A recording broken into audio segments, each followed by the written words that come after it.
would share my thoughts, telling them that being a responsible citizen and adhering to the traffic rules will not only prevent any harm to traffic but also safeguard our family from any unforeseen casualty.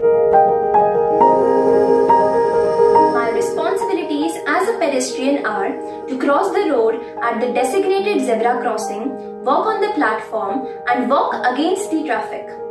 As a pedestrian, it's a responsibility to walk on footpaths and platforms and use zebra crossings for crossing the roads.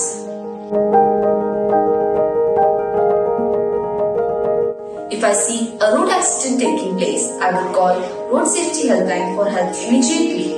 I would immediately go and help the victim with basic first aid knowledge.